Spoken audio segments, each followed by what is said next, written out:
Lord,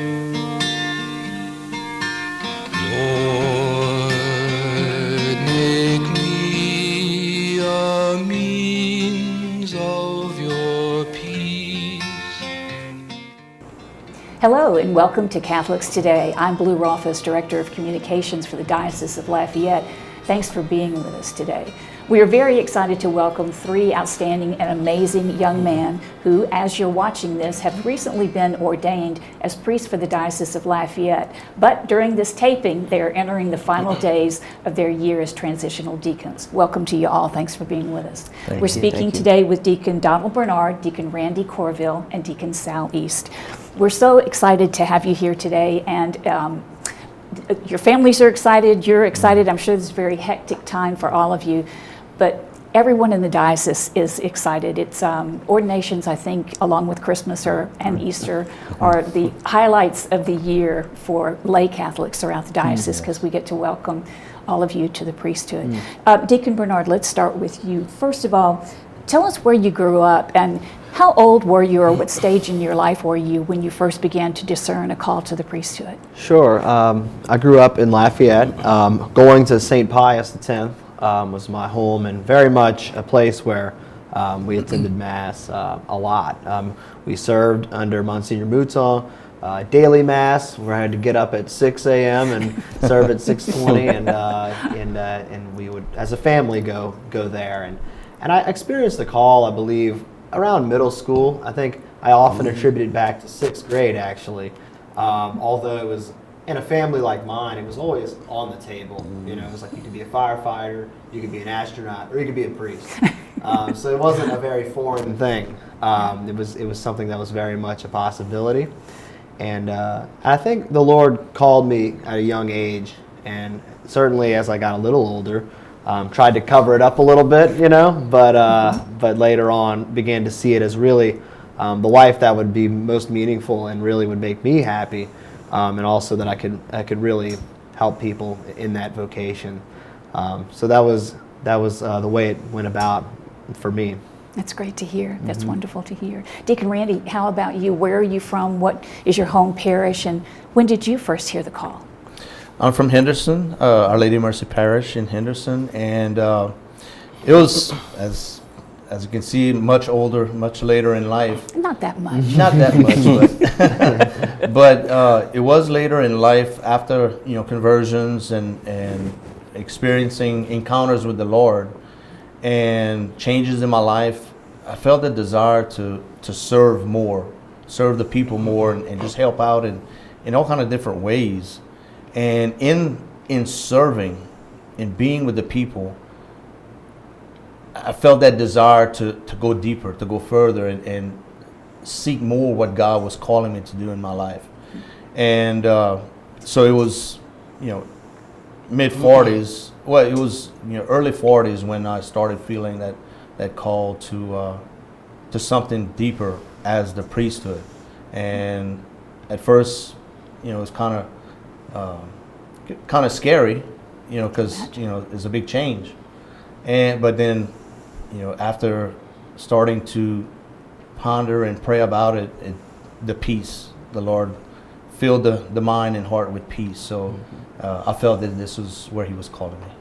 It's terrific. It's wonderful. Deacon Sal, how about you? What is your story? I know you are a fellow parishioner of Our Lady of Fatima, That's along right. with me and my family. But tell us a little bit about where you grew up and when did you first begin to hear the call? So I grew up going to Holy Cross Church, and then I went to Fatima School, and so we switched parishes to go to to Our Lady of Fatima, and it was really an earlier elementary school. As long as I can remember, I've had this kind of a gentle pull towards the priesthood. And so I went and talked to Monsignor Provo, and he said, okay, I'm going to pray with you, pray for you, and just kind of foster this possibility of a vocation.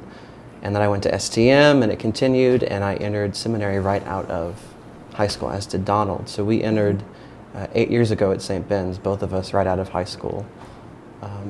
And so being from a Marian parish, having those formative years in a Marian parish, I think it was Our Lady that kind of helped me to see that God was calling me to a priestly vocation. And it's interesting to hear that two of you came from one perspective and Deacon Randy from Right. another, but you share so much in terms of how the Holy Spirit is calling you and Our Lady is calling you as Exactly. well. Deacon Randy, let's send the next question your way. What role did your family play in your discernment process? Played a lot.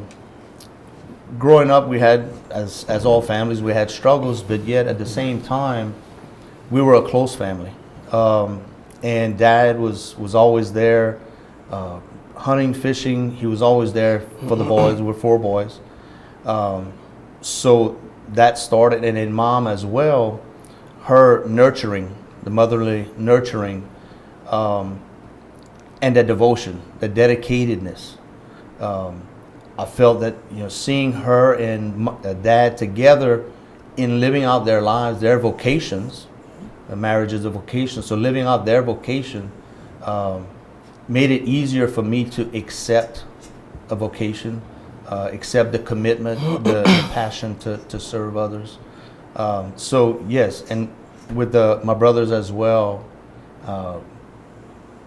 doing all the outdoor things together really helped to foster what we need now as future priests, that brotherhood, that as brother priest.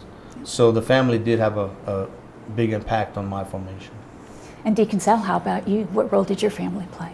So my parents have always been supportive of priestly vocation, but it was my mom's mom.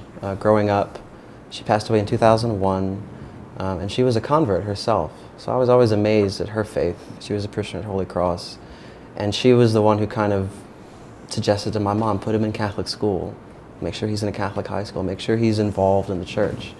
And she was the one who also, recommended and fostered a priestly vocation in me, and really saw that and affirmed it in me. And so I'm very grateful for her example and her witness. So 2 generations Right. of support there for you. Right. Now, Deacon Donald, you mentioned earlier a little bit about your family and how you said it was always a vocation to the priesthood was always on the table. So your family must have really played a major role for you as well. Yeah, my dad actually, once he retired, he was always very zealous as long as I was alive. He had sort of gone through his own journey, but he began a television program on the KDN Open channel about the faith, and I've seen and it it. was a lot of fun. And I was the director. Interesting enough, Deacon Sal was also a director of a show at the same time. We didn't know each other. Well, We were it's a small With world. my grandfather, my dad's dad. about something Yeah. quite different, but we were very close. Even then, we didn't know it. So, Yeah. but it was anyway. His show was about the faith, and he was very zealous, and he couldn't go anywhere without talking about the faith, and which made for a lot of trouble in some places. But but my mom really teaching us our prayers. When we were little, as young as I can remember her reading us, children's Bible stories, children's prayer books, and in teaching that, sort of loving, compassionate heart. Really, because despite your parents' imperfections, everyone has. If they hold on to their own faith for all it's worth, it doesn't end up working through and down to the children. So for me, their faith is very much a part of me. I can see it's bits and pieces of the different aspects that I look to in them. Now I don't think that they believed at first that I was called to be a priest, simply because I was more outgoing and much more out in the world. But it's something that now I believe has come to serve me well. Having to learn how to be quiet and pray, but also being comfortable being a public person. And that sort of thing. So they were very supportive and have been, and are very excited. And your social media game is on point. I have to tell you that as well. And you're about to be fellow priests have remarked on that too. That's an untapped potential for us as a means of communication within the church, and we're looking to our new young incoming priests, all of you, to help make that part of our faith journey as Great. well. Deacon Sal, you mentioned your pastor earlier a little bit, Monsignor Provo, now of course Bishop Provo of Right. Lake Charles. So your pastor played a big role in your discernment, obviously. That's right. Now, of course, for the past 12 years, Father Russo has been your pastor. Tell us a little bit about what role he played as well. Father Russo, right when he came in, I got to know him by serving at Fatima. And then when I started seminary 8 years ago, he made it very clear that Fatima's job was to support me as a seminarian. And he's always been so welcoming when I come home, trying to go to dinners, inviting me to serve as many masses as I could and get to know the parish and thank them because they pray for me, they support me. And so Father Russo has always been completely supportive of my vocation. And I attribute not really my staying in seminary, but doing as well as I have, being supported as I have been in seminary, to Father Russo and to Fatima Parish. I'm very grateful for him and his priestly example. He's a priest who prays and he's a priest who loves his parish. He definitely is. He's a wonderful spiritual leader, and as a Fatima parishioner, once again, and I think that probably the parishioners of the two churches that you came through as well feel the same way, that we all kind of feel like you belong to us a little bit, you know, like our Sal is being ordained, and I think that I attribute a lot of that to Father Russo, because he's kind of given us ownership of you, for lack of a better word. You know, I know that's not the word that I'm glad looking he for, did. but we feel like you really belong to us, and so you know, that's a wonderful feeling as well. And I know your parishioners feel the same way. Now, Deacon Donald, let's examine that a little bit farther. You mentioned earlier your pastor, Monsignor Mouton, and what other pastors and priests played a role in your discernment? Yeah, so St. Pius has been very blessed with a strong and faithful patrimony, no pun intended, of priests. So from growing up, Monsignor Mouton, there were many children like myself who thought that he was Jesus. Like, well, if Jesus is if Jesus is someone who is real, and this has got to be him, this has got to be the guy. So, but really, we've been blessed with a longer term priests, and we've had Monsignor Mouton. I was there for many years, but up until my 8th grade year, fostered vocations, who would say, maybe you are called. And although I thought it was going to be my older brother, because he was a little bit more devout than I was, it ended up being me. But he fostered vocations. Father Steve LeBlanc was a fantastic example of a servant leader, who's someone who really saw his priesthood as a means of being Christ, but as a servant to his people, and he was always there at the hospitals. That I visit now to do ministry. They say Father Steve LeBlanc would always come to see his people. And he provided a great example. And now Father Brady, who like me is sort of from the parish. Father Jim Brady has been a phenomenal example to me in this last final year of seminary. So the priests that I've met, I can't say enough about how they made it seem like maybe I can do this, and maybe I want to do this, Definitely. Deacon Randy, how about you? I know you are from Our Lady of Mercy Parish. What role did your parish and your pastor play in getting you to the point where you are now in your journey? Early on, I didn't realize, but through the seminary formation and reflecting on the journey, it started way back as a child, as a young altar boy. And Father Robert Corville, he would bring us, on trips. The altar service would go on different trips and whatnot. And seeing his availability, seeing his, willingness to be with the altar servers and making us feel a part of. So it started something in the mind, not realizing. But then later on in life, when Father Ted was in our parish, Father Ted Broussard, I started helping as confirmation teacher. And again, that's when the faith started going further. And one day in his sharing to the parents for confirmation, his passion of explaining the faith to the parents, his zeal, it just lit a fire that was just unreal. And that was really the starting of the vocation. And also was Father Joe Stemmons. humble, compassionate, but his availability as well. And he just grew on me, and actually himself helping me to get started with the Hispanic ministry, as many people know. I say the joke that it's his fault that I started the ministry. So, but it's because of him as well. His desire to serve the most vulnerable and the needed, and so he drove me to desire to serve others in need. So, And we were interested to see that you will actually celebrate 2 First Masses, Yes. One in English and one in Spanish. And I know the Hispanic community is going to welcome you. I'm sure they already have, Sure, with sure. open arms, Definitely. definitely.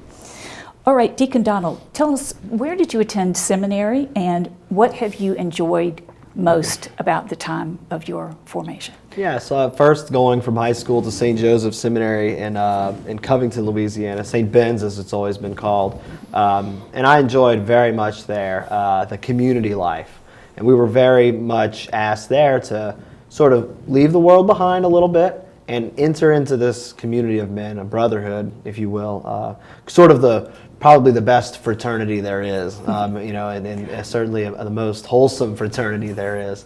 And it was that for me, and I really enjoyed and began to learn to lean on my brothers. It's sort of like the military is for young men. It's this experience of camaraderie, and we're going in one direction together, and we're going to support each other. And I very much at St. Ben's appreciated that. And at Notre Dame, that existed as well, but Notre Dame really just fostered a zeal to be a missionary disciple, a missionary to the world. That is, in Lafayette, Louisiana, we're blessed that people still maintain the faith. However, there are many who we need to go out to again, either because they've left the faith or because they haven't heard it yet. And Notre Dame very much fostered this sort of ambition and zeal to go out and to be a priest for others. So that would be it. My best experiences in seminary. Mm-hmm. And Deacon Randy, how about you? What most stood out in terms of your seminary experience, and where did you attend seminary? I spent my 6 years at Notre Dame Seminary, and as well as Deacon Donald was saying about the community life. Like 3 months before entering seminary, I went and spent 2 or 3 days just to experience the atmosphere and whatnot. And as soon as I arrived, I felt that community. I felt that people working together, striving to grow closer to the Lord together. And so that was a instant, and that was again bringing that peace to be amongst people I didn't know, I never knew before, but they're welcoming, in that environment. So that was a big part of my journey, because through my conversion, that's always been important, of having spiritual brothers around. And then now entering into seminary, and right off the bat, feeling and experiencing that, I felt that this is where I belonged. Mm-hmm. And Deacon Sal, how about you? Where did you attend seminary, and what shaped you the most during your formation? So I was blessed enough to attend 4 seminaries. Wow. It seems like kind of a joke now, and it is funny. But I mean, the Lord really blessed me to have the experience of going from St. Ben's, so I was there for 3 years, to a seminary in Nebraska for kind of a religious group. Mm-hmm. Then Mount St. Mary's in Maryland, and then to Notre Dame with these guys. Mm-hmm. And from each of those, I took something important in my discernment, and then realizing what the priesthood is, and realizing what it means to be a virtuous man who will become a priest. And I think St. Ben's does a great job of teaching the men who come in how to be virtuous men. Mm-hmm. And then Notre Dame does a great job of saying, okay, now we have this virtuous man, how does he become a priest? How does he fall in love with the church? How does he serve Christ? And how does he serve his diocese, particularly as a diocesan priest? And so I'm grateful for all those experiences. But they really, they brought me across the U.S., so that was an added bonus, that I got to see different places and meet different people. And I'm sure Louisiana to Nebraska was quite a culture shock. It was too cold in Nebraska. Yes. I can understand that. Now, Deacon Randy, let's start with you. Two of the really interesting parts of the ordination process, at least to those of us who are lay Catholics, is the vesting process and also the selection of your chalices. So let's talk about vesting. Who have you chosen to vest you, and why did you make that decision? I chose a friend, lifelong friend pretty much, Father Keith Landry. We grew up together in Henderson, and then we were in the Knights of Columbus together before seminary, before even considering, and he was part of my conversion journey. So when he entered seminary, I had not made a concrete choice of entering seminary yet. But once he entered and helping him along his journey, and I felt that it was, I wanted him to be a part of my beginning of the priesthood, the ordained ministry as a priest. So I decided to ask him, and he was grateful, very excited to be able to assist in that journey. So yeah, he had a big role, and his openness as well. He's very outgoing as well. So being around him helped me to be open with other people as well. Deacon Sal, how about you? Who is going to be vesting you and why? So I asked Father Jason Vadrine to vest me. He was my pastor during my diaconate assignment. We have a 5-month diaconate internship, and I was assigned to Immaculate Heart of Mary Parish in Crowley. And Father Vadrine was an excellent mentor, really, to show me what it means to be a parish priest in this diocese. So we have experiences in the summer for 2 months or a month, but I was able to see what it means to be a good parish priest who loves his parish. And I'm very grateful to him, so I asked him. And Deacon Donald, how about you? Yeah, so vesting me will be Father Jude Israel of the Order of St. Benedict. So at St. Joseph Seminary, we have a lot of professors and formation staff who are monks because it's a monastery. Right. And Father Jude was a monk, but he has a, he is a man was somebody who really walked with me early in seminary. You got to imagine. At 18, I was very different than I am now. Well, we are. and sometimes I think I sort of pushed the seminary a little bit, and I think I kind of, I was a little rough. So I think they had to be very patient with me. And Father Jude was someone who, from very young, walked with me and let me see my potential. And let me he knew me, he understood me, and I felt that we all sort of have a desire to have someone who can understand us and walk with us. And as a priest, that's such a tremendous ability to have, such a tremendous way to care for your people. So inspired by that, I've asked him to vest me as a priest, to sort of follow in his example of not being afraid to take risks sometimes too, because sometimes maybe I might have been a risk. So that's the priest who'll be vesting me. It's wonderful stories, definitely good to hear. Now, we mentioned earlier choosing a chalice is also very important, and earlier this week, the three of you participated in a prayer service along with Bishop Desitel where your chalices were blessed. Deacon Sal, what's the story behind your chalice and your paten that you've chosen?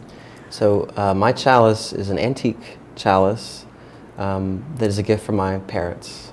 And I went to a company in upstate New York that sells new and old chalices, and it was in a box on the floor. I mean, they have thousands of chalices, and I found it on the floor. I had 2 priests there, friends who helped me to choose it, and it just worked out to be perfect. On the bottom, it's inscribed, it's etched with the name of the Marian sodality that bought it for a parish in Pennsylvania. It's in German, and the year is 1889, that it was a gift from this sodality to their parish. And it was there until about 5 years ago. The parish closed, this company acquired it, and then it came to me.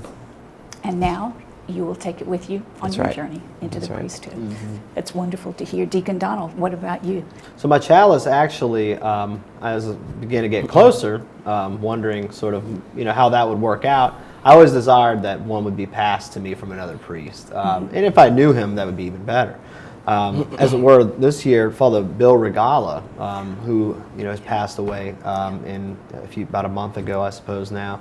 I had to sort of by happenstance give a talk at his parish back in like 2012, and his parish and he himself were very supportive of me down in Bayou Vista, St. Bernadette Parish. And Father Regala was someone who also I found a great priest and someone I could easily talk to and speak to. Especially in times of difficulty in the seminary, I would go and speak with him. And it's funny because right before I was going to receive his chalice, he offered to pass it down to me.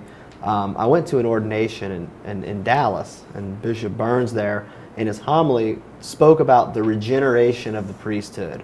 That priests, they come and go, but the priesthood persists, regardless of what vessel the Lord chooses to use.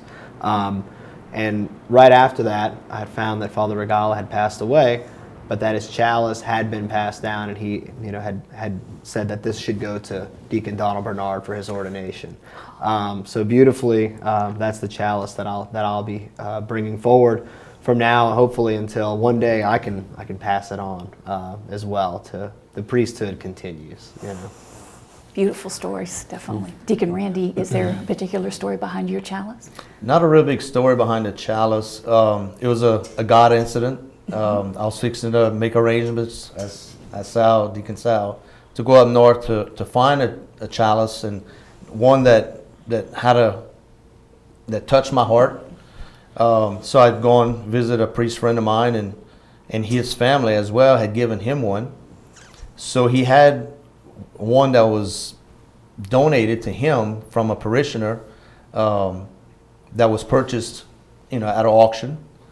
And he says, Randy, well, it just so happened we're talking, visiting, and I mentioned that I'm going out of, I'm making arrangements to go out of state to get my chalice, find a chalice. And as soon as I said that, he says, Randy, he says, I have a chalice if you'd like. He says, I don't use it much because I have my personal from my family. And when he showed it to me, it was beautiful. And the medallions of the 12 apostles, knowing what the apostles went through and their dedicatedness to the people and going out to build the church. And it just drew on me as well to be part of help building the church where we are now. So that's, yeah. And I think that's something that a lot of us as lay Catholics don't understand or we're not aware of, is the strong bond that each priest has with his chalice and the story behind it. One of your fellow priests on this same program a couple of years ago likened it, and not meaning to not seem sacred about it at all, but he likened it to Harry Potter and how you don't find your wand, but the wand finds the wizard. And on some level, I think it's very much like that. I think the Holy Spirit has guided each one of you to the chalice that you were meant to have, and it will be a joy for all of you for quite a long time. We're just about out of time, but wanted to thank you, all three of you, for especially at this extremely busy and hectic time in your lives, to spend some time with us. You've given us tremendous insight into your journeys, and we're so grateful for that. And you will be in our prayers as you enter this very exciting time in your life and your vocation. And without a doubt, we know that all three of you will make fabulous priests, and we're looking forward to hearing you preach and to receiving the sacraments from you, and we're truly blessed to have you with us in the Diocese of Lafayette. So thanks for being with us. Thank you. And thank you for being with us today. That's Catholics Today. More later. Thanks for joining us.